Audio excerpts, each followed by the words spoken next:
turun cinta Allah. Ini yang mahal. Di antara amalan yang cepat mendapatkan cinta Allah itu salah satu amalan yang intinya mencoba meneladani keutamaan Rasulullah SAW. Itu begitu dikerjakan, walaupun mungkin awalnya sederhana, tapi kita sedang mencoba mendapatkan cinta Allah Subhanahu Wa Taala. Apa dalilnya? Quran surah ketiga Ali Imran di ayat ke-31. Qul in kuntum tuhibbunallaha fattabi'uni yuhibbukumullah.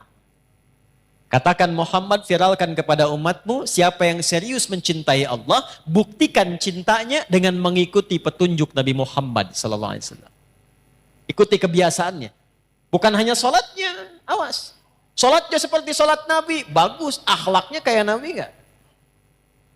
Jangan sampai sholatnya ritual diikuti, tapi hikmah sholatnya enggak dipraktekkan. Inna sholata tanha anil fakhsya. Katanya sholatnya pakai dalil, tapi lisannya fakhsya, manfaat sholatnya nggak ada. Tangannya mungkar, manfaat sholatnya nggak ada. Itu poinnya. Jadi semua aspek bagian kehidupan kita ketika diikutkan mengikuti Nabi, bukan hanya sholatnya, tidurnya, jalannya, berpakaiannya, bahkan mau masuk toiletnya, keluar toiletnya, saat yang sama Allah menurunkan cintanya. Kalau sudah cinta Allah diturunkan, maka semua akses dibuka, semua salah ditutup. Dosa diampuni. Wa yaghfir lakum dzunubakum. Diampuni dosa itu artinya dijaga hidup kita dari perbuatan-perbuatan salah. Apapun pekerjaan kita selama hidup. Jelas sampai sini? Paham? Nah, pertemuan lalu kita sudah belajar tentang cara bangun tidurnya Nabi SAW. Maksud saya, evaluasi dulu sebelum kita melanjutkan pada pembahasan berikutnya. Sampai detik ini Anda datang di tempat ini, berapa dari bagian yang sudah saya jelaskan yang sudah kita amalkan? Ya, kana Nabi sallallahu alaihi wasallam, saya bacakan lagi hadisnya, kama qala, adalah kebiasaan Nabi sallallahu alaihi wasallam. Idza staiqadha min naumihi, kalau beliau bangun dari tidurnya, fajalasa, maka beliau duduk terlebih dahulu. Ya, secara medis ini bagus. Sesuai.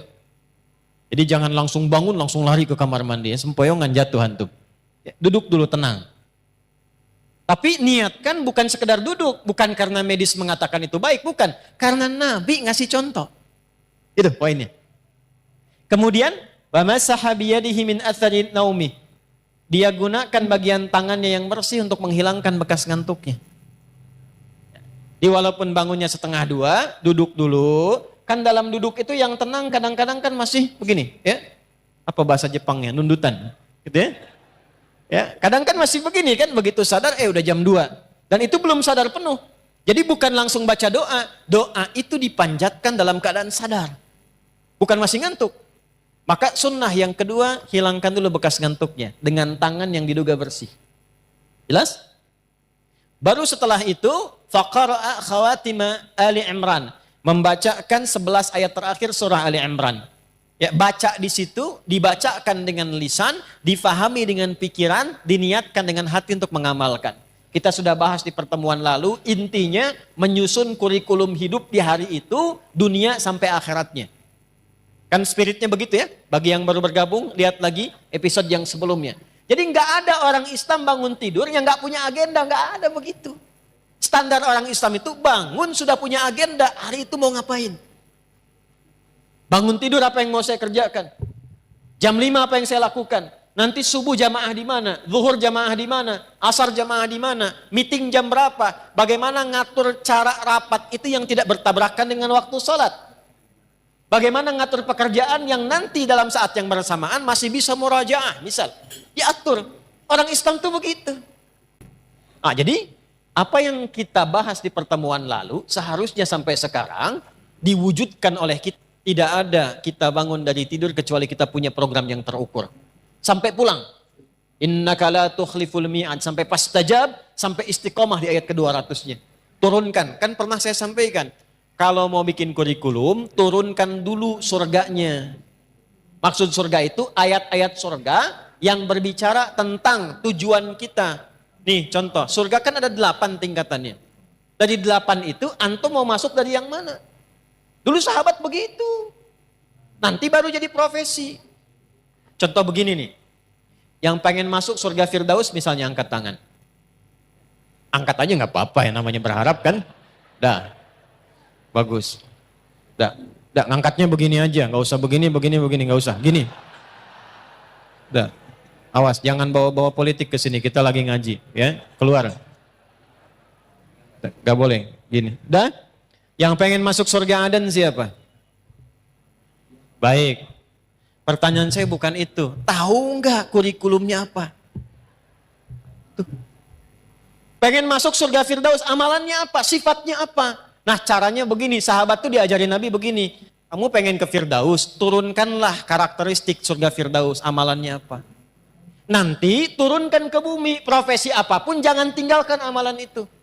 Contoh, ada orang yang disifati oleh Allah di surah Al-Mu'minun, surah 23. Ayat 9 sampai 11-nya itu dengan para penghuni surga Firdaus yang sedang berpetualang di bumi. Ada ciri-cirinya. Ulaika humul warithun alladzina yarithuna al-firdausa hum fiha khalidun. Tahukah kalian, mereka itu ada orang-orang yang calon penghuni surga Firdaus yang sedang berpetualang di bumi dan mereka akan kekal saat pulang tinggal di surga Firdaus. Siapa mereka itu? Urutkan dari ayat 1 sampai ke ayat tadi. Qad aflahal mu'minun alladzina hum fi salatihim khashi'un. Urutkan walladzina hum 'anil laghwi mu'ridun walladzina hum lizzakati. Nah, amal itu turunkan ke bumi dengan pekerjaan Anda sekarang, saya sekarang, kita sekarang. Laksanakan pekerjaan kita, jaga sifat-sifat penghuni surga Firdaus tadi. Gitu caranya.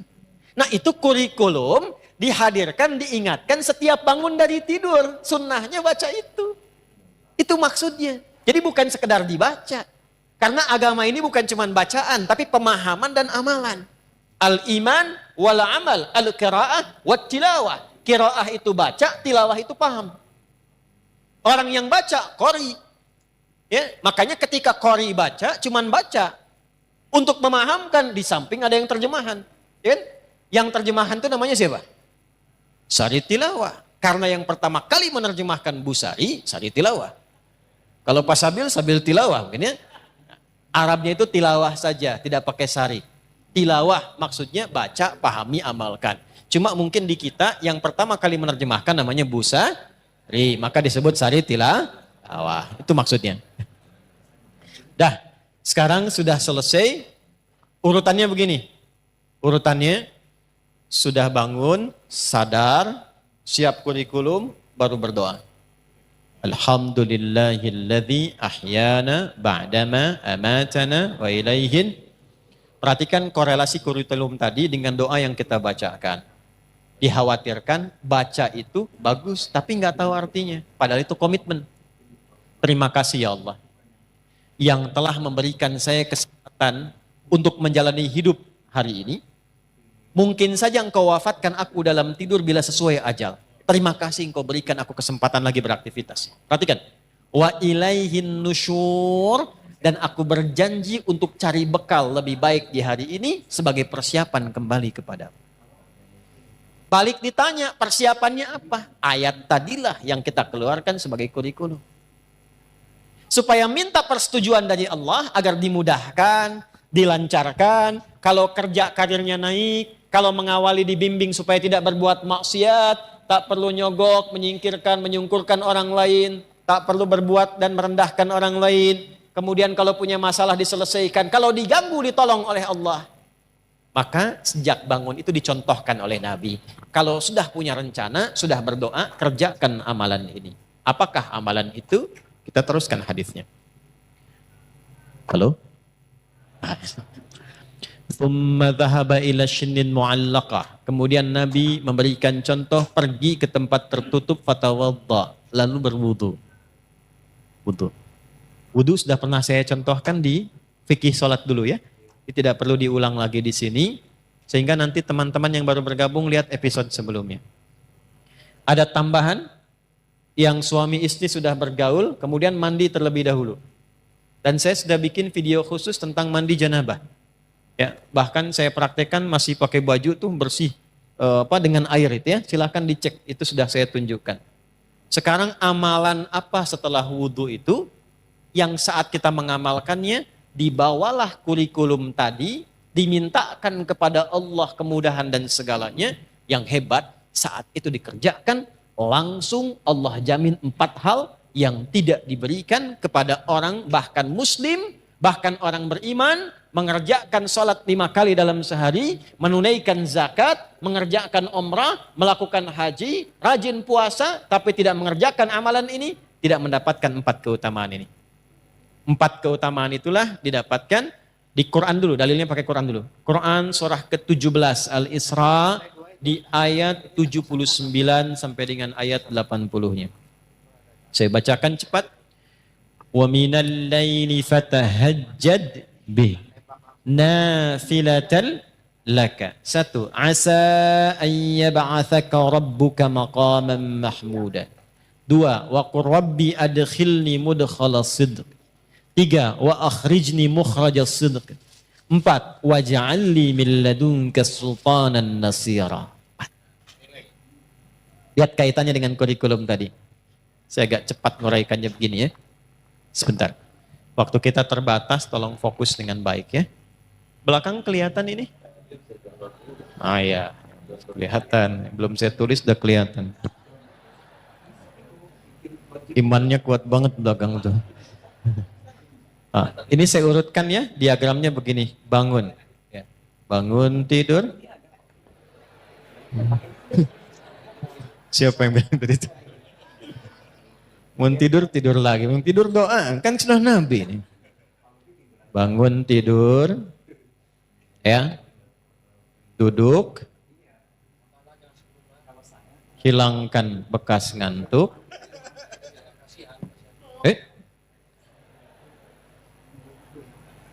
Hilangkan bekas ngantuk.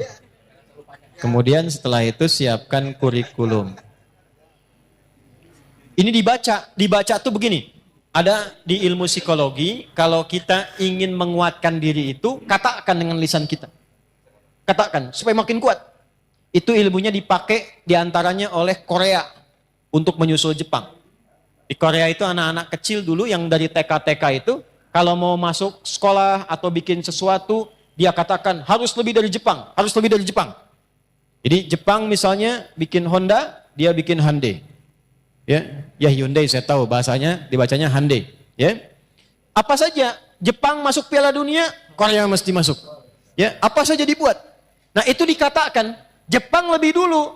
Masih ingat gak waktu dulu 97 tuh ada acara namanya Benteng Takeshi. Ya kan? Begitu mau nembak, katakan kamu bisa, kamu bisa, kamu bisa, nah kan? Ya kan? Semusim dengan Dragon Ball itu kan? Ya, Susuke Watanabe dulu yang nulis Dragon Ball itu. Kenapa jadi ke situ ya? Nah ini bacakan, katakan Quran surah 3 ayat 190 sampai 200. Tapi saat dibaca itu kita sudah siapkan pekerjaan kita kan beda-beda. Tapi sifatnya sudah diturunkan. Setelah itu baru doa. Alhamdulillahilladzi ahyana ba'dama amatana wa ilaihin. Nah, setelah berdoa dan mengatakan wa ilaihin nusyur, barulah adabnya dicontohkan oleh Nabi. Bawa kurikulum ini, bersihkan diri dulu, wudhu dengan baik, tunaikanlah kemudian amalan yang disebut dengan tahajud. Ya. Di tahajud ini bukan amal biasa. Ini penting. Ini rahasia di antara kita ya. Kita aja nih malam ini. Shh. Tahajud itu amal yang tidak pernah ditinggalkan Nabi, bahkan dalam sakit dan misi militernya.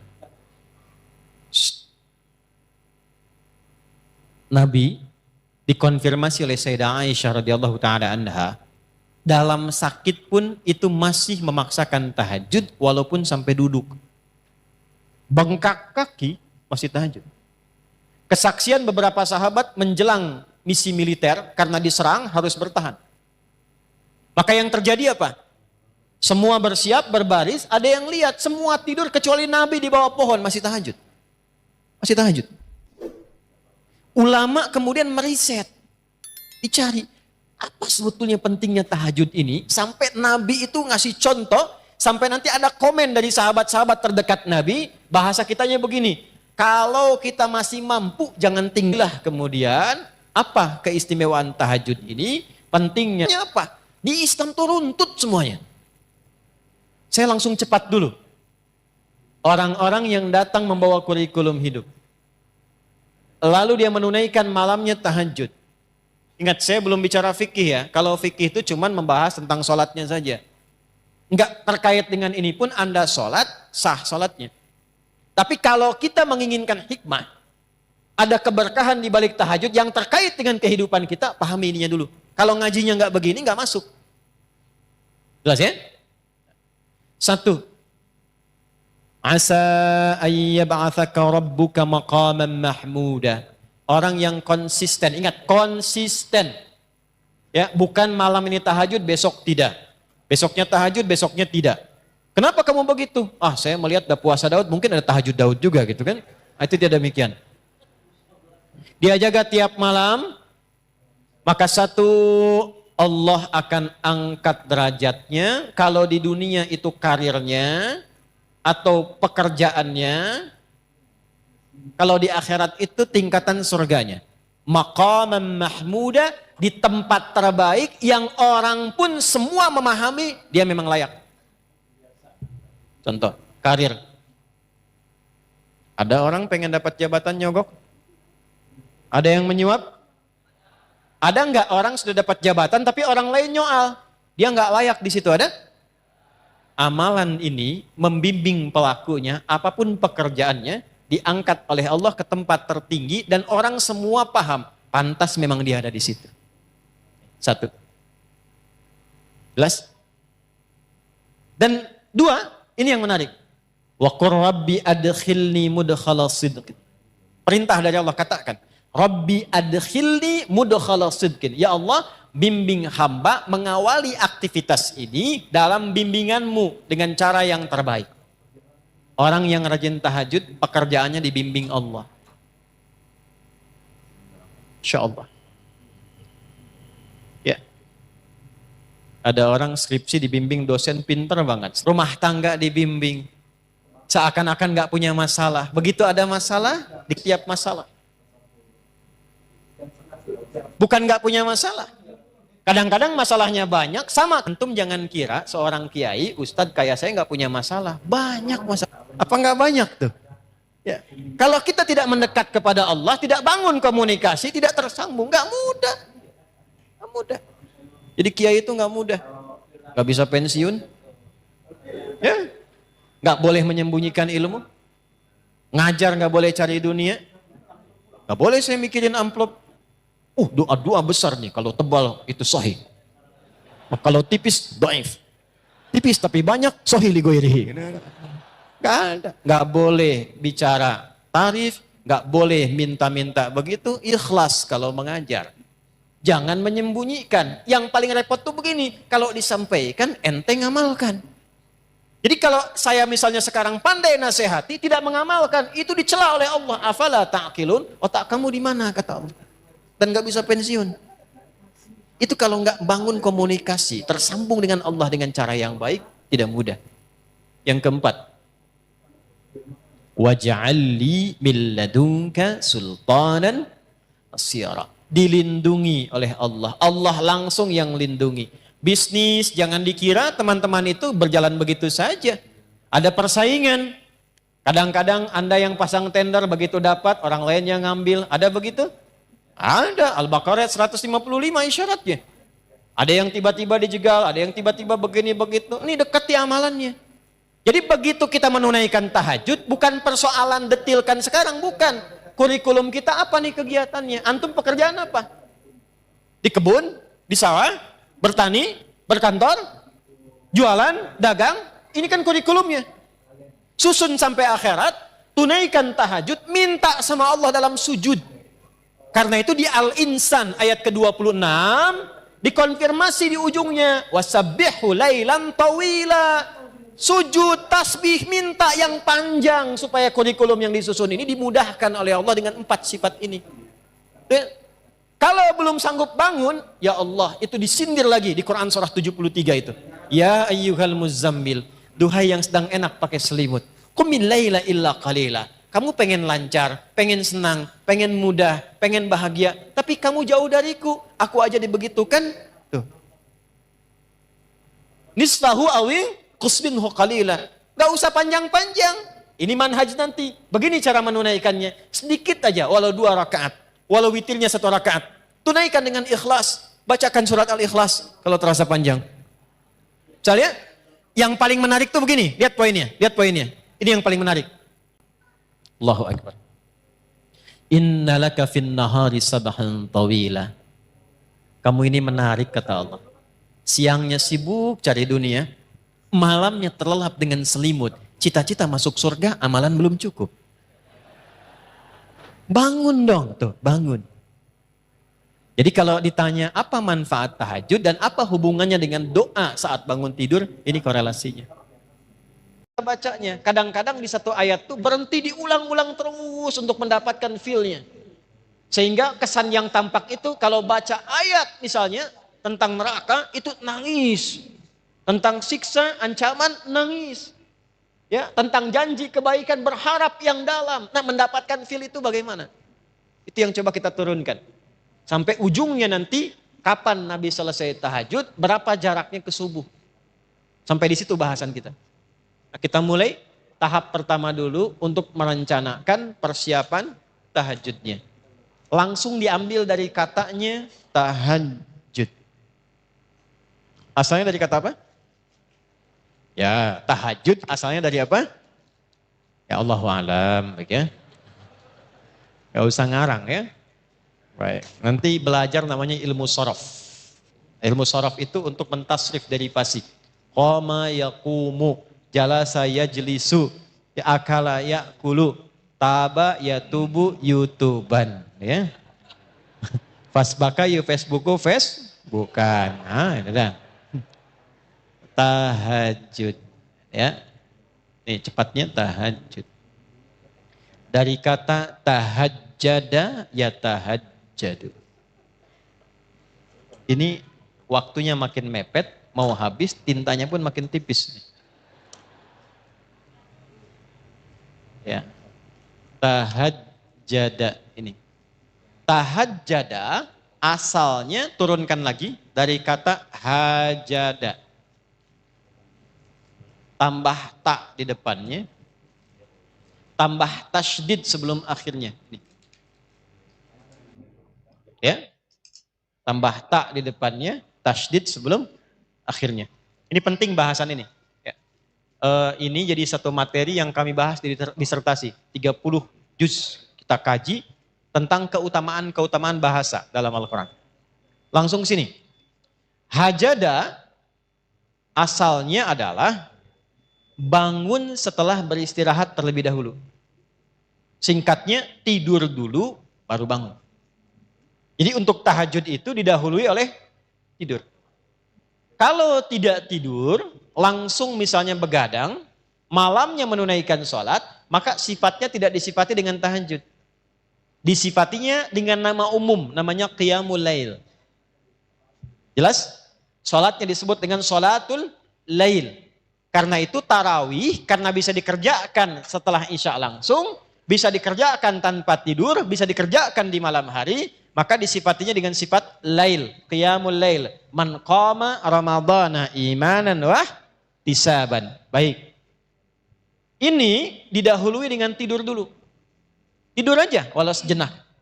Ya, sifat ditidurkan dulu. Nah, setelah tidur, balik kemudian semua organ kita kembali dengan baik, siap-siap, Allah merefresh lagi. Bangun kita setelah tidur itu, maka disebut dengan hajada namanya. Jelas? Kalau kita ingin mengukur, pengen bangun di waktu tertentu.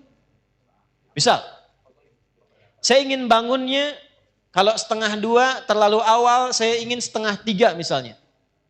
2:30. Lalu target ini kita ukur, disiapkanlah, berusaha untuk bangun. Berusaha. Pengen bangun betul jam 2:30 ini. Dan tantangannya tidak mudah. Gak mudah. Kadang-kadang kalau kita mau mulai di awal kan, ya belum tentu bisa bangun ya. Maka sesuatu yang tidak mudah butuh 2 kali lipat motivasinya, double namanya. Dan tidak mudah itu syiddah namanya. Dobelnya tasydid. Maka ditambah tak di depan untuk menunjukkan kesungguhan, ditambah tasydid sebelum akhir untuk menunjukkan perkara ini tidak mudah. Hajada, tambahkan tak, tambahkan tasydid sebelum akhir untuk menunjukkan bahwa bangun di malam hari itu tidak mudah dilakukan, butuh motivasi 2 kali lipat. Karena itu bersungguh-sungguhlah rencanakan untuk bangun, taknya itu. Jelas? Maka bangun 2:30, pasang alarm dari 1:30. Alarm kita susun menjadi 3 kebagian, 3 kali bunyi. Jam 1:30, jam 1:45, kemudian jam 2:15. Alarm pertama untuk mematikan alarm kedua. Ya kan? Betul kan? Ya, saya konfirmasi aja. Ya kan? Alarm kedua bersiap-siap untuk alarm ketiga.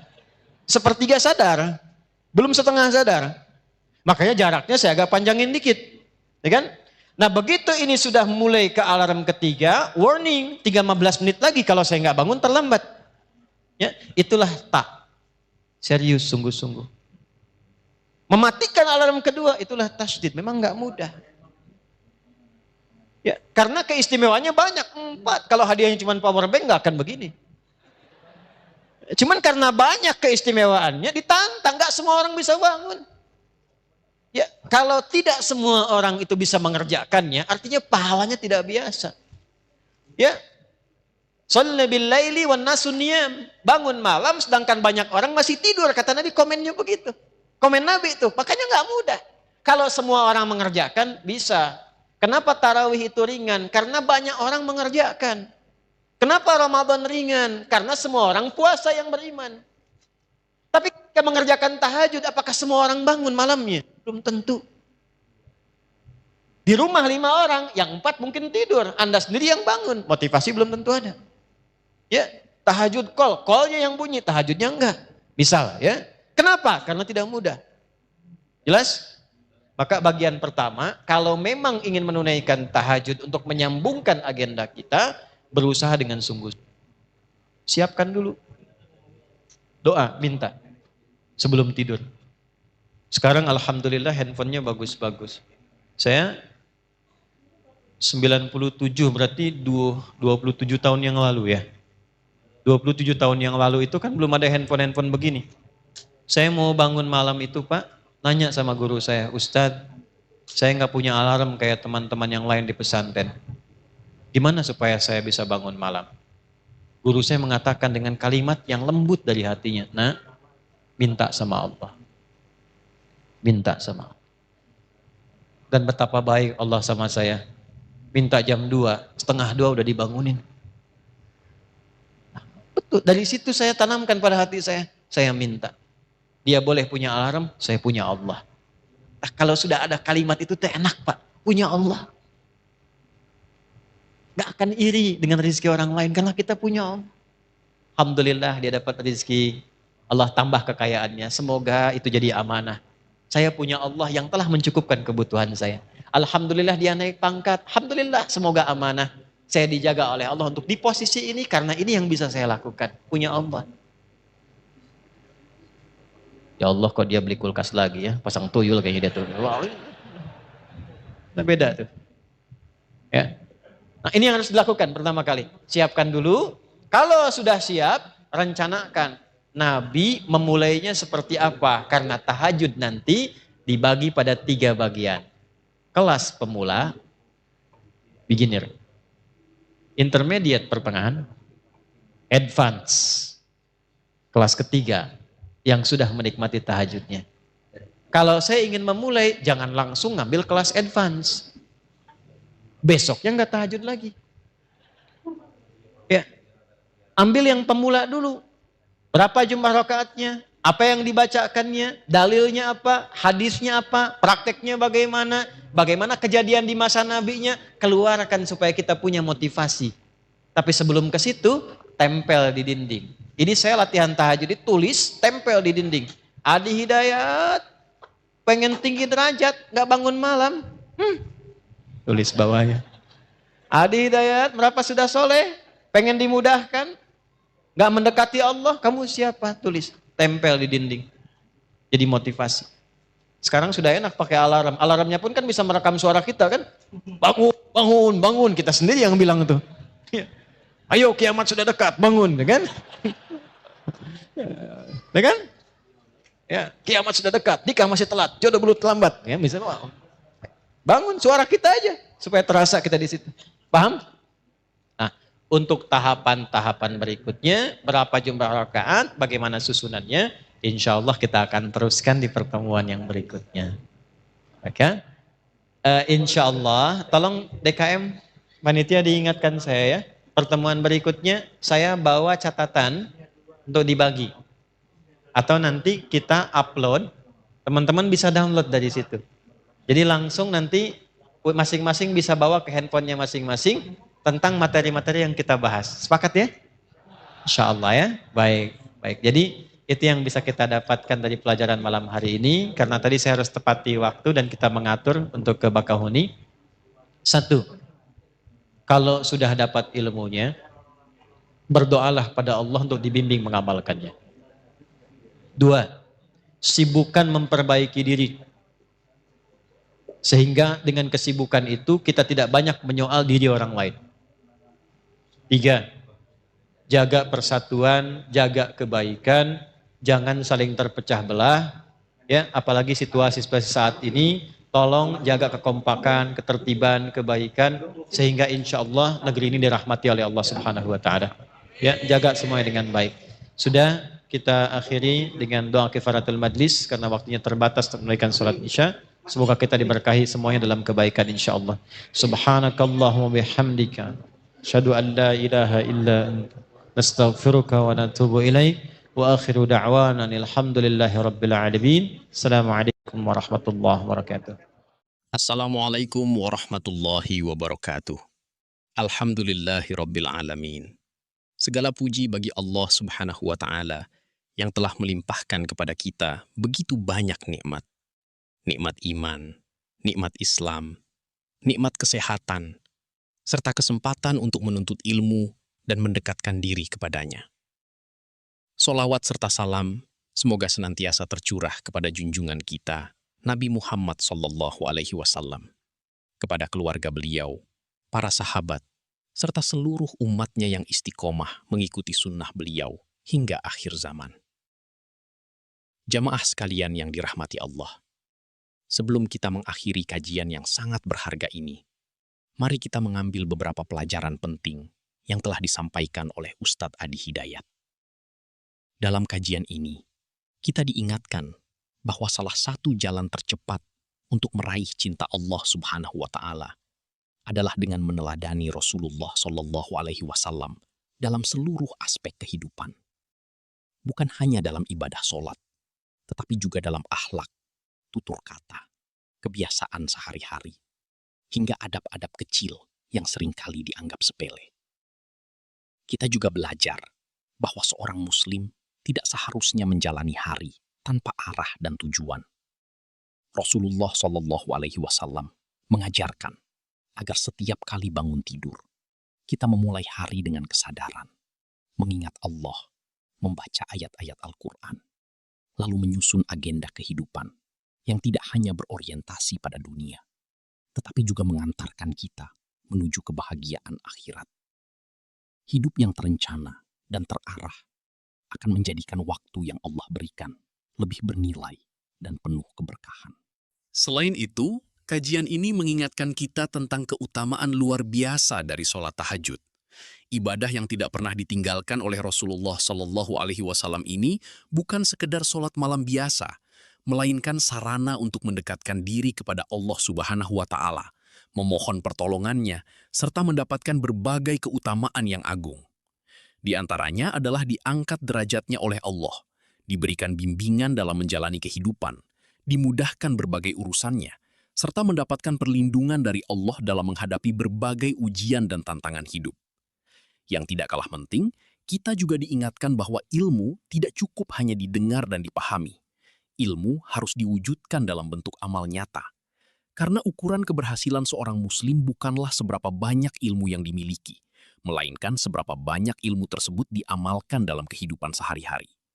Oleh karena itu, mari kita berusaha mulai dari hal-hal yang sederhana, memperbaiki diri sedikit demi sedikit, memperkuat hubungan dengan Allah Subhanahu wa Ta'ala, dan membiasakan diri untuk menghidupkan malam dengan ibadah, walaupun hanya beberapa rakaat yang dilakukan dengan penuh keikhlasan.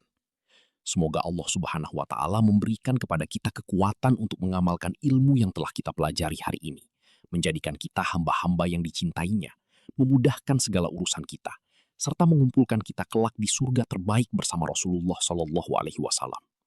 Jamaah sekalian yang dirahmati Allah, apabila video ini bermanfaat, jangan lupa untuk menekan tombol like, karena satu klik sederhana dari Anda dapat membantu lebih banyak orang menemukan kajian-kajian Islam yang penuh manfaat seperti ini. Jangan lupa juga untuk subscribe dan aktifkan lonceng notifikasi agar tidak ketinggalan kajian-kajian berikutnya yang insya Allah akan menambah ilmu, keimanan, dan semangat kita dalam beribadah kepada Allah Subhanahu wa Ta'ala. Selain itu, silahkan bagikan video ini kepada keluarga, sahabat, rekan kerja, dan orang-orang yang Anda cintai. Karena bisa jadi, melalui satu kali share yang Anda lakukan, Allah memberikan hidayah kepada seseorang dan menjadi amal jariah yang terus mengalir pahalanya untuk Anda. Dan kami juga mengajak jamaah sekalian untuk menuliskan doa terbaik di kolom komentar bagi guru kita, Ustadz Adi Hidayat. Semoga Allah Subhanahu wa Ta'ala senantiasa menjaga beliau, melimpahkan kesehatan, keberkahan umur, keluasan ilmu, kemudahan dalam berdakwah, serta menjadikan setiap ilmu yang beliau sampaikan sebagai amal jariah yang terus mengalir hingga hari kiamat. Amin ya Rabbal Alamin. Terima kasih atas kebersamaan jamaah sekalian hingga akhir video ini. Semoga setiap detik yang kita gunakan untuk menuntut ilmu menjadi pemberat timbangan amal kebaikan di hadapan Allah Subhanahu wa Ta'ala. Wassalamualaikum warahmatullahi wabarakatuh. Ajnihataha ridwan li talibil ilmi. Orang mau berangkat menuntut ilmu, itu malaikat membentangkan sayap memohonkan kepada Allah ridha untuk orang itu. Berangkat dia ke masjid pas di waktu fajar, banyak sekali. Makanya kalau bapak ibu ke masjid waktu subuh nggak doa, rugi itu. Itu fajar. Tapi di antara sekian fajar 365 hari, ada satu fajar yang istimewa, bahkan yang tidak bisa disaingi oleh fajar manapun, termasuk fajar saat Ramadan. Itulah fajarnya Dzulhijjah. Nah, fajarnya Dzulhijjah ini ada dua pemaknaan di ulama. Ada awal Dzulhijjah, ada fajarnya di 10 Dzulhijjah. Jelas? Jadi ada fajar awal Dzulhijjah, ada fajar 10 Dzulhijjah. Artinya ada fajar hanya di bulan Dzulhijjah saja, yang begitu pentingnya itu Allah sampai bersumpah. Tahu dari mana fajar itu khusus untuk Dzulhijjah? Teruskan ayatnya, wal fajr walayalin asyr. Bukan fajar biasa, tapi fajar yang diawali dengan 10 malam pertama. Dan aku bersumpah dengan 10 malam yang spesial.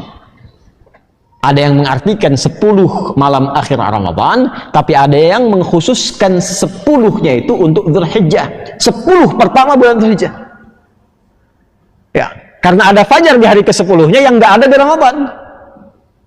Apa itu? Adha, Yaumun Nahr. Dari mana tahunya itu? Hadis Nabi. Catatlah ya hadisnya. Al-Bukhari nomor hadis 969. Ya. Saya sudah cek, kalau nanti ada perbedaan di cetakan atau di buku, lihat di riwayatnya. Rawinya Ibnu Abbas radhiyallahu taala anhuma. Rawinya Ibnu Abbas radhiyallahu taala anhuma. Saya bacakan hadisnya.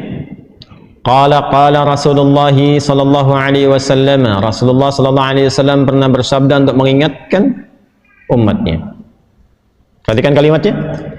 Ma min ayyamin, tidak akan ditemukan dari perjalanan hari, al-amalu salihu ahabbu fihinna ilallahi, saat seorang hamba memperbanyak amal soleh di hari-hari itu, yang statusnya akan naik amal itu menjadi amalan yang paling dicintai oleh Allah. Kalimat ini yang menjadikan hari-hari ini lebih istimewa dibanding Ramadan. Ramadan antum sholat, pahala berlipat, tapi belum tentu amalnya dicintai Allah. Baca Quran, pahala berlipat, tapi belum tentu Allah cinta. Tapi di hari ini kalau kita beramal ikhlas lillah, status amalnya naik langsung dicintai oleh Allah. Kalau Allah sudah mencintai satu amalan, itu dapat bonus langsung sekaligus mengampuni hamba yang beramal itu. Jadi kalau Allah sudah mencintai satu amalan dari seorang hamba, itu langsung diberikan bonus sekaligus mengampuni dosa-dosanya.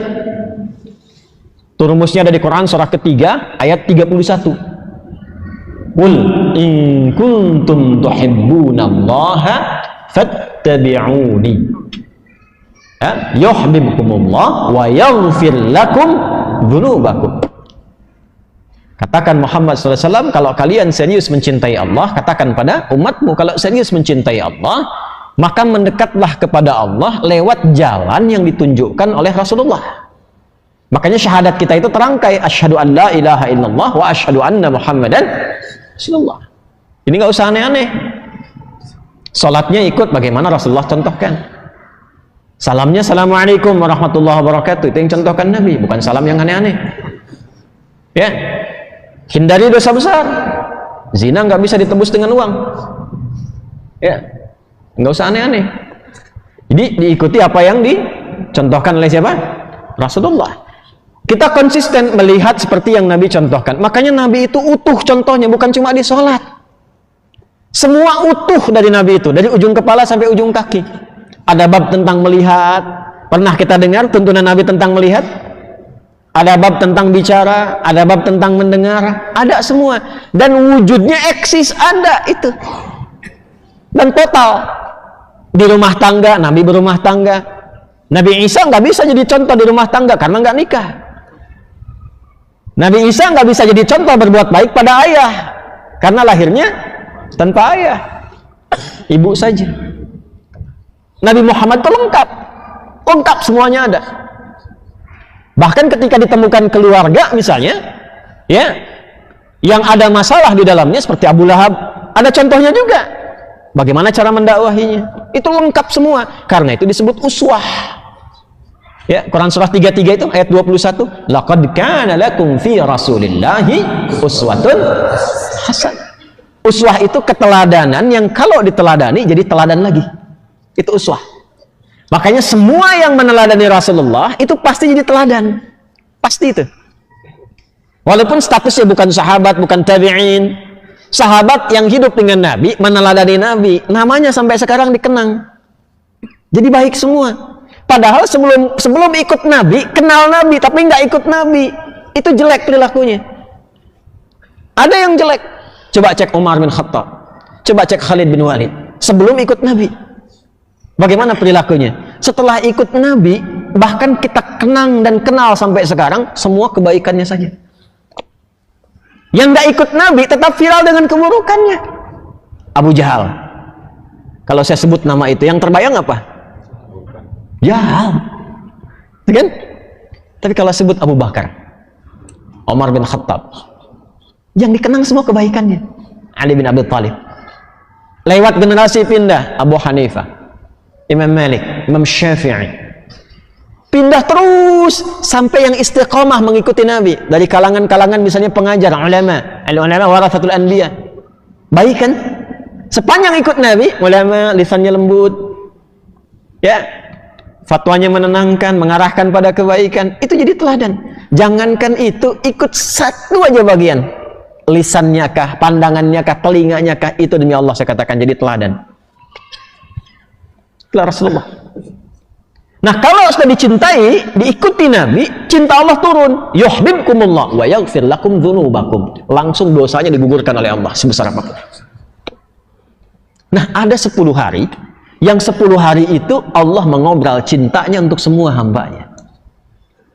Inilah latihan yang bisa merubah seseorang secara singkat jadi hamba yang dicintai oleh Allah. dosanya bisa gugur saat itu, amalnya naik berlipat, bisa menghapuskan dosa-dosa yang sebelumnya, menutup kekurangan di masa sebelumnya. Kapan itu terjadi? Yakni ayyamul ashr, 10 hari pertama bulan Dzulhijjah. 10 hari pertama. Qala, seorang sahabat bertanya mengklarifikasi, walal jihadu fi sabilillah ya Rasulullah. Ya Rasulullah, apakah jihad fi sabilillah tidak mampu juga menandingi keutamaan di amalan 10 hari pertama bulan Dzulhijjah ini? Qala, beliau bersabda, walal jihadu fi sabilillah, bahkan jihad fi sabilillah pun tidak bisa mengungguli keistimewaan amalan di 10 hari pertama ini. Illa, kecuali satu amal saja. Rajulun kharaja bimalihi wa nafsihi wa lam yarji' min dzalika bi syai'. Seorang yang berjihad karena Allah dengan hartanya, dengan jiwanya sampai wafat dia tidak kembali lagi. Nah, banyak jihad ini maksudnya. Ya, ada jihad beramal saleh, jihad untuk mengajar sepanjang tidak ada tuntutan secara militer yang dibenarkan oleh qadhi, ada qadhinya, bukan tiap orang memutuskan. Balik. Jadi yang ingin kita bahas adalah ada 10 hari saja. Setiap tahun datangnya cuma sekali 10 hari ini. Kalau nggak dimanfaatkan, rugi. Dan hisabnya berat nanti. Bagaimana kalau di hadapan Allah kemudian ditanya, saya sudah berikan kepada kamu waktu yang tidak saya berikan kepada yang lainnya. Kenapa nggak kamu manfaatkan? Di situ saya berpeluang mencintai engkau. Di situ saya akan ampuni dosamu. Tapi engkau nggak minta ampun. Nah, itulah 10 hari pertama di bulan Dzulhijjah, siang dan malamnya. Siang dan malamnya. Maka penting bagi kita untuk mengetahui awal Dzulhijjah ini dan mengoptimalkan amalan itu sampai setidaknya 10 hari pertamanya. Apa yang jadi amalannya cepat? Kalau sudah sampai di waktu ini, apa yang menjadi amalan yang bisa kita optimalkan? Satu, langsung saja berdasarkan hadisnya. Kalau kita baca riwayat serupa yang riwayatnya Imam Ahmad bin Hanbal di musnadnya, maka ada tambahan dengan amalan. Ya. Qala kama qala Rasulullah sallallahu alaihi wasallam, fa'akthiru, maka perbanyak satu, at-tasbih wat tahmid wat takbir wat tahlil. Itu amalan untuk melatih hati. Perbanyak. Pagi, siang, sore sampai malam tasbih subhanallah, subhanallah, subhanallah, subhanallah, subhanallah. Nih, sedikit saya berbagi ya, yang guru-guru kami ajarkan itu, kalau berzikir pakai lisan, hatinya mesti nyambung. Karena itu kenapa bilangannya banyak, untuk melatih hati sampai nyambung. Gitu. Makanya disebut zikir. Zikir itu nyambung, artinya ingat. Zikir itu ingat, diucapkan berkali-kali itu untuk menyentuh hati supaya ingat. Antum saya ingatkan, besok hari Senin ya. Ya. Besok hari Senin. Besok hari Senin. Besok Bu hari Senin. 4 kali saya ingatkan, ndak ingat juga. Itu kalau bahasa Jepang itu tong teingen namanya. Masa 33 kali nyebut nggak ingat juga? Maka dari itu ulama itu karena tajam hatinya, firasatil mu'min haqqa, firasat orang beriman itu kalau semakin dekat dengan Allah semakin tajam. Lihat si fulan datang ingin perbaiki hati. Ya, oh, udah kamu istighfar aja 100 kali. Kadang-kadang melihat, ya, oh ini keadaannya seperti ini. Ada seorang syekh di Saudi kejadian, itu ahli Quran. Suka menerima setoran Quran. Nah, ini bagus nih. Satu kali datang seorang pemuda, mukanya udah kusut, banyak masalah. Datang ke syekh itu mengatakan, "Syekh, aqrinil Quran. Tolong bacakan pada saya Al-Quran." Pemuda ini benar tuh. Sebab kalau mau tenang, maaf ya, ada banyak masalah atau yang sedang dihadapi, jangan banyak curhat di tempat yang tidak benar. Ya, media sosial itu tempat yang tidak benar untuk curhat. Allah sudah berikan medianya, ruangnya ada, masjid, datang ke masjid. Antum baru masuk aja, sebagian ketenangan sudah hadir. Wudu atau buka mushaf. Ya, curhatkan kepada Allah. Innama ashku bathi wa huzni ila Allah. Di surat Yusuf kan demikian. Anak ini datang ke masjid, Udah benar. Datang ke syekhnya, teh tolong bacakan Al-Quran kepada saya. Ingin tenang. Kata syekhnya, saya sedang nerima murajaah ini dulu. Kamu ambil wudhu, sholat dulu 2 rakaat di situ. Nanti setelah selesai saya bacakan kepada kamu Al-Quran. Ini kisah nyata. Dan dia ikut. Makanya kalau guru katakan, ikut saja sepanjang guru itu thiqah. Jangan banyak tanya. Kalau gurunya thiqah, sanad ilmunya tersambung pada Rasulullah, udah sami'na wa ata'na, bukan sami'na wa nanyaina. Kalau gurunya thiqah, itu thiqah. Makanya di Timur Tengah itu ada kualifikasi, ada ustadz, ada da'i, mubaligh, ada alim, ada mufti, ada qadhi.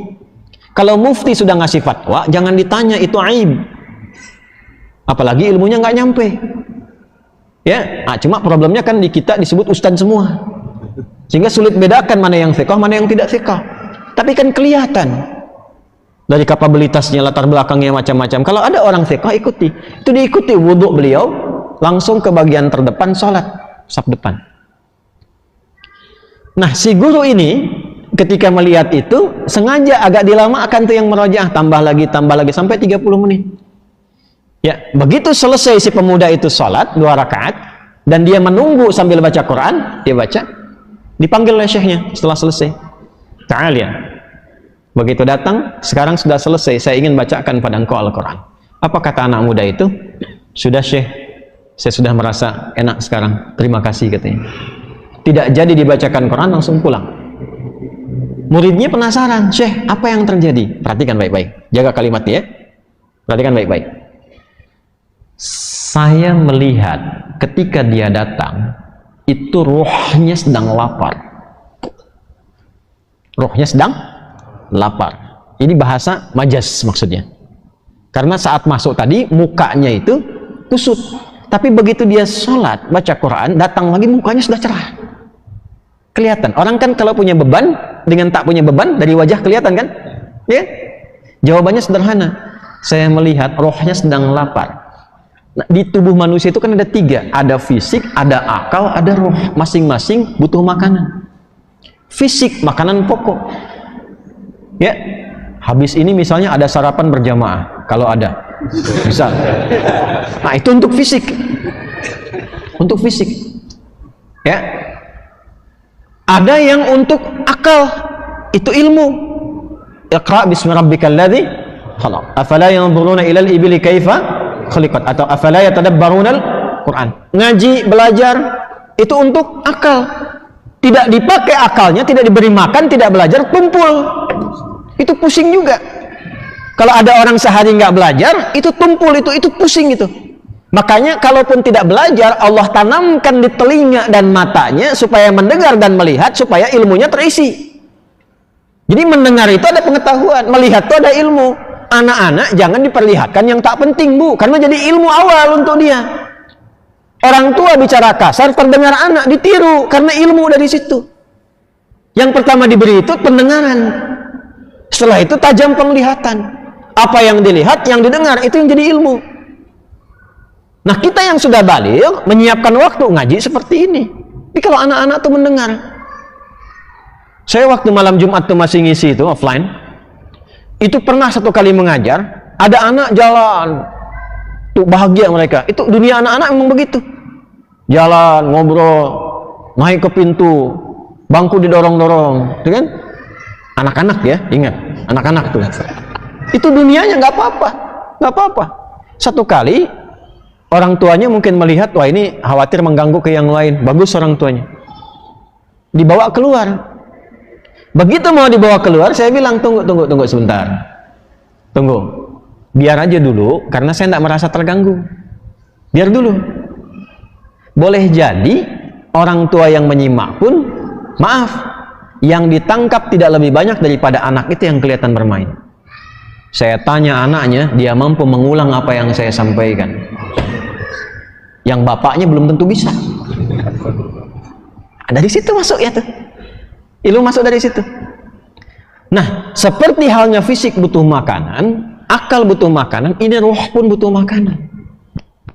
Karena roh itu sumbernya dari Allah, hanya Allah yang tahu. Allah yang siapkan menunya. Kalau akal sekarang bebas milih karena universal, Allah tebarkan umum. Makanya jangankan yang muslim, yang non muslim pun bisa belajar, bisa pintar juga. Makanan universal.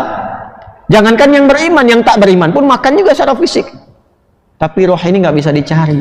Allah hidangkan langsung karena sumbernya langsung dari Allah. Quran surah 17 ayat 85, yas'alunaka 'anir ruh, qulir ruhu min amri rabbi. Roh itu dari Allah. Karena itu menunya langsung Allah berikan.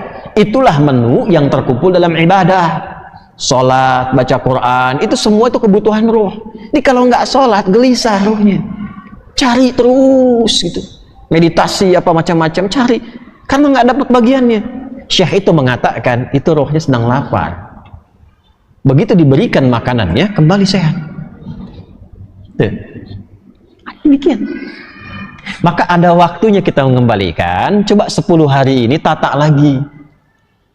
Kenapa sering banyak masalah? Mungkin bukan karena belum kaya. Harta sudah banyak kok, tabungan banyak. Kedudukan bahkan tinggi.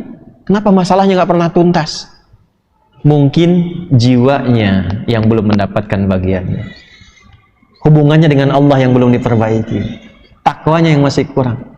Maka 10 hari ini itu untuk mengembalikan kita supaya kita mampu memotong gejolak-gejolak nafsu, mampu memotong gejolak-gejolak dunia yang membuat kita itu tidak tenang dalam hidup, tidak terkoneksi dengan Allah. Yang paling bahaya itu merasa tenang dalam maksiat padahal tidak nyambung dengan Allah. Makanya puncaknya digambarkan lewat korban penyembelihan. Kenapa yang disembelih binatang? Karena binatang diciptakan dengan nafsu, nggak ada takwanya.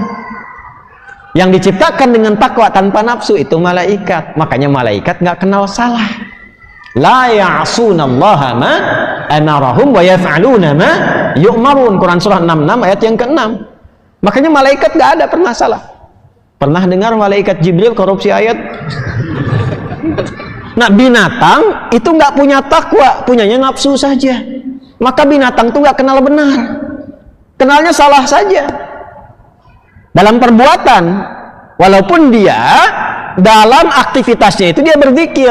Burung zikirnya dengan apa? Mengepakkan sayapnya. Ya, kan binatang itu 3 sifatnya. Ada yang jadi hiasan, ada yang dikonsumsi, ada yang untuk dipekerjakan. Dipekerjakan sapi, kerbau, bajak sawah. Untuk hiasan, burung merak itu hiasan, bukan untuk digoreng. Saya lihat tuh ya, betul kan? Ada untuk hiasan. Ada yang sifatnya untuk dikonsumsi. Sapi, kerbau, ayam, ada yang ragamnya dikonsumsi. Makanya zikirnya ketika disembelih itu pengabdiannya. Itu pengabdiannya, itu senang ketika dikonsumsi. Makanya dikonsumsi sebelumnya disembelih dengan nama Allah. Bismillahi Allahu Akbar supaya tuntas fungsinya untuk ibadah. Jadi jangan zalimi hewannya. Nah, di Islam tuh sampai ke situ difikirkan. Mana ada di yang lain difikirkan sampai begitu? Yang penting mati ya sama aja dimakan ini. Tidak. Kita ada fikih, pada hewan aja ada fikihnya. Nah, yang disembelih itu gambaran, salah satu makna kiasannya tentang nafsu. Jangan sampai selama hidupnya seperti hewan.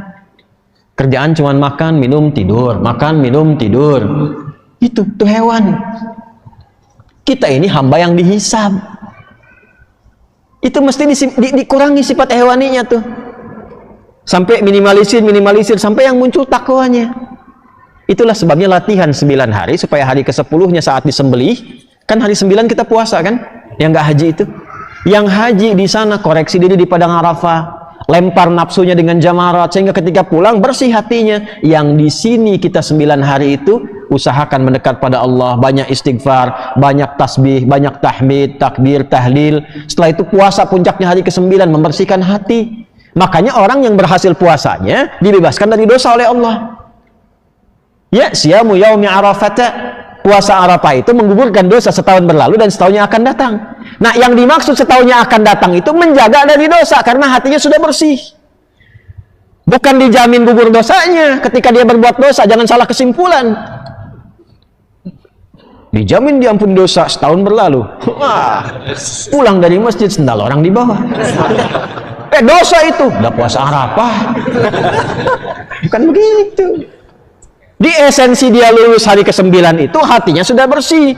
Makanya digambarkan dengan kurban. Kalau dia punya bagian uangnya, punya bagian porsinya, dia berkurban sebagai puncak kesungguhannya untuk membersihkan jiwa supaya tersambung dengan Allah. Makanya disebut kurban dari kata koruba. Superlatifnya kurban yang semakin dekat hubungannya dengan Allah. Gitu. Jadi setelah selesai itu bukan makin jauh. Lisannya makin senang zikir, kalimatnya baik, pandangan baik, salatnya meningkat. Itulah kurban, makin dekat dengan Allah, bukan makin jauh. Nah, hati-hati, jangan-jangan selama ini ya nafsunya dikuasai oleh sifat-sifat yang tidak baik, bahkan lebih daripada binatang. Kalau ada orang yang hidupnya melebihi binatang, itu terancam dengan neraka jahanam, langsung dikeraknya.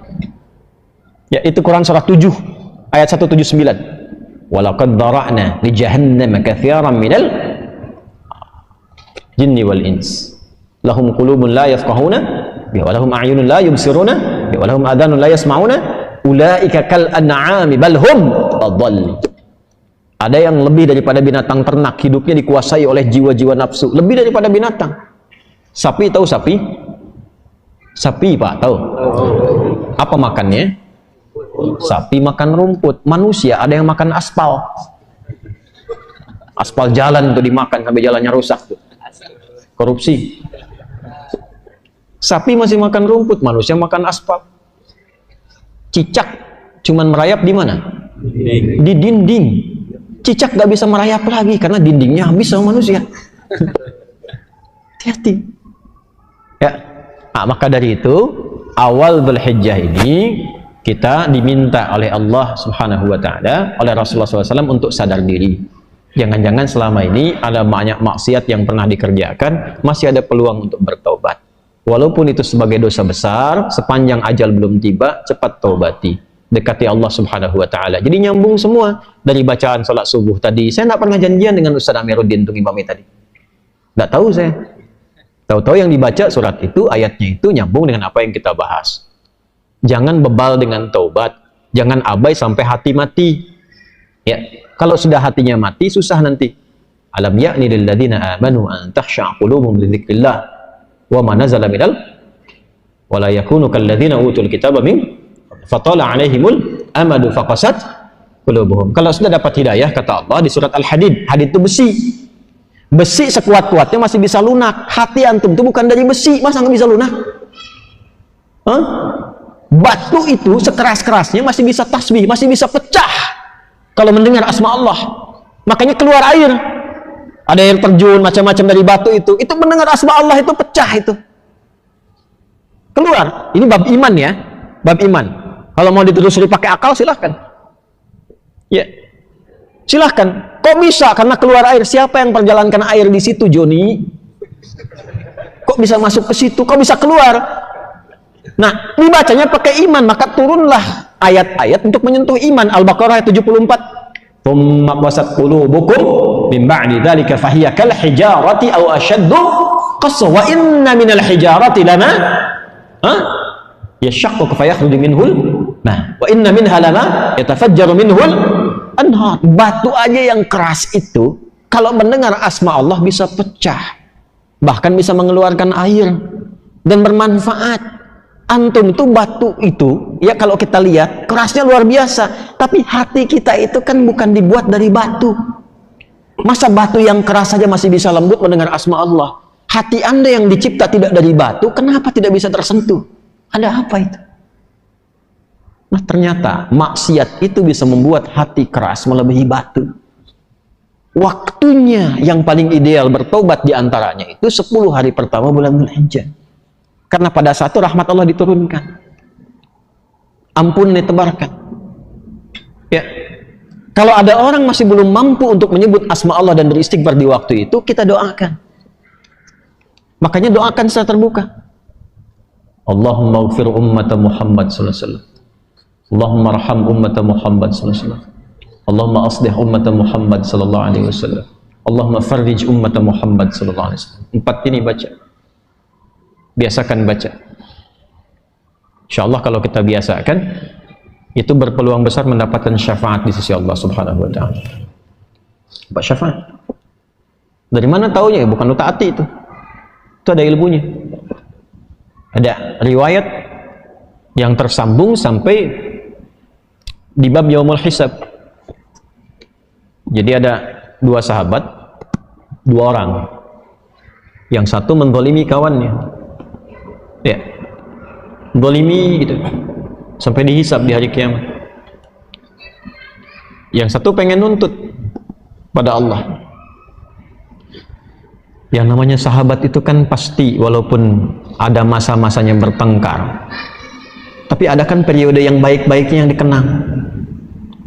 Makanya Sayyidina Ali bin Abi Thalib radhiyallahu taala anhu pernah mengajarkan, kalau saling menyukai, ini menyukai dalam arti berteman baik ya. Kalau saling menyukai, berteman baik, yang sewajarnya saja. Jangan berlebihan. Nah, sewajarnya ini standar agama. Ya, standar agama itu tinggi sekali. Saling berbagi, saling memperhatikan dalam kebaikan, ya. Nah, sewajarnya itu yang dimaksudkan. Jangan berlebihan, khawatirnya nanti saat ada kebencian, kembalinya lama. Tapi kalaupun tak suka, jangan berlebihan. Siapa tahu satu masa ada momen pertemuan yang saling mengikat, nanti kenalannya lama. Nah, ini dua orang ini pernah jadi sahabat, kemudian bermusuhan. Sampai menuntut di hadapan Allah di hari kiamat. Begitu dituntut itu, apa kata Allah? Ditampakkanlah keindahan surga untuknya. Begitu ditampakkan, bertanya, ya Rabb, untuk siapa surga ini? Maka dijawab, maqala, maukah aku tawarkan ya satu hal yang bisa mendapatkan keindahan di surga ini? Mau ya Allah? Maafkan dia dan cepat gandeng tangannya masuk ke dalamnya. Maafkan dia dan cepat gandeng tangannya masuk ke dalam. Maka ternyata amal soleh yang kita kerjakan itu untuk mengharapkan ridha Allah subhanahu wa ta'ala, itu berkenan diterima oleh Allah subhanahu wa ta'ala sampai bisa diizinkan oleh Allah untuk menggandeng sahabat-sahabatnya yang bermasa hidup dengan dia dalam kehidupan di dunia. Itu gambarannya. Dan itu nanti termasuk bagian dari ayat-ayat Quran yang di Quran surah ketiga Ali Imran ayat 133 sampai 134. Wasari'u ila maghfiratin min rabbikum wa jannatin 'arduha as-samawati wal ardu 'iddat lil muttaqin. Siapa orang yang berpeluang mendapatkan surga seluas langit dan bumi itu? Alladzina yunfiquna fis sarai wal dharra wal kadhimina ghaidha wal 'afina 'anil nas wallahu yuhibbul muhsinin. Karena itu kita mesti melatih hati. Ya, supaya kebaikan itu meluas, jangan pada diri pribadi saja. Kalau mau soleh, bagus, tapi jangan kurangi kesolehan dengan banyak mencela orang, supaya banyak salah keluar juga nanti. Lebih baik kita doakan. Dan kita tidak dituntut untuk hasil dari mereka, yang penting kita ikhtiar. Nah, 4 ini tadi. Allahumma ighfir ummata Muhammad, Allahumma ighfir ummata Sayyidina Muhammad SAW, Allahumma arham ummata Sayyidina Muhammad SAW, Allahumma aslih ummata Sayyidina Muhammad SAW, Allahumma farrij ummat Sayyidina Muhammad SAW. 4 ini biasakan. Ya Allah, mohon ampuni dosa-dosa umatnya Nabi Muhammad SAW. Ya Allah, mohon sayangi umatnya Nabi Muhammad SAW. Ya Allah, mohon perbaiki keburukan-keburukan atau kekurangan umatnya Nabi Muhammad SAW. Yang keempat, ya Allah, mohon bahagiakan umatnya Nabi Muhammad SAW. Nah, jadi saya simpulkan, insya Allah kalau sudah diketahui awal Dzulhijjahnya, maka disiapkan dari sekarang amalan-amalan yang menyertainya. 1, tingkatkan zikir tadi ya, subhanallah, alhamdulillah, Allahu akbar, la ilaha illallah, la ilaha illallah, la ilaha, sampai tersambung. Nah, masing-masing nanti beda-beda, mungkin ada yang 33 kali, mungkin ada yang 100 kali, mungkin ada yang 200 kali. Kalau yang standar pasca sholat itu 33 kali. Tapi kalau yang di sini itu perbanyak, bebas sampai hati tersambung. Silahkan, masing-masing itu beda nanti sampai hati merasa nyambung. Itulah zikir yang berhasil dilakukan, nyambung dengan Allah. Ya, terkoneksi maksudnya. Setelah itu apa wujudnya? Tingkatkan sholat. Ya, kalau bisa 10 hari pertama itu sudah mulai menyiapkan tahajud, tidak tinggal. Khatam Quran, karena puncak zikir tertinggi itu Quran. Bagi ya, 3 juz per hari. Bagi 3 juz. Usahakan 10 hari ini khatam. Kalau bisa 9 hari tutup dengan Arafah itu, puasa Arafah, hari ke-9 itu, ya, itu usahakan khatam Quran. Sehingga malamnya tinggal bertakbir. Sampai besoknya, sampai sholat Id. Kalau bisa dikerjakan istighfar banyakkan, tasbih, tahmid, takbir, tahlil, Al-Quran dihatamkan, tahajud tak tinggal, puasa ditutup hari ke-9, insya Allah kalau ikhlas, itu hari ke-10 hati sudah bersih. Dosa gugur. Dan berubah jadi orang baik. Itu yang diinginkan oleh Allah Subhanahu wa Ta'ala. Tugas saya sudah selesai menyampaikan, tinggal bab fikih yang terkait dengan kurban. Insya Allah mungkin nanti saya buka juga, agak terbuka, tapi yang kita punya program kurban itu ada tebar kurban, itu ada buku yang saya bagi supaya ada ilmunya saat berkurban. Kemudian juga ada Zoom nanti supaya amal-amal melekat pada kurban itu apa yang harus dilakukan. Mudah-mudahan nanti juga bisa dibuka supaya yang lain juga bisa mengetahui. Itu yang bisa disampaikan. Semoga Allah Subhanahu wa Ta'ala memuliakan kita, menjaga kita sampai husnul khatimah ketika kembali pada Allah Subhanahu wa Ta'ala, dan memberikan kekuatan pada kita sehingga di awal Dzulhijjah yang akan kita hadapi mendapatkan rahmat dari Allah untuk memaksimalkan amal saleh di dalamnya. Allahumma taqabbal minna innaka antas sami'ul alim wa tub 'alaina innaka antat tawwabur rahim. Allahumma ati anfusana taqwaha wa zakkiha anta khairu man zakkaha anta waliyuha wa maulaha.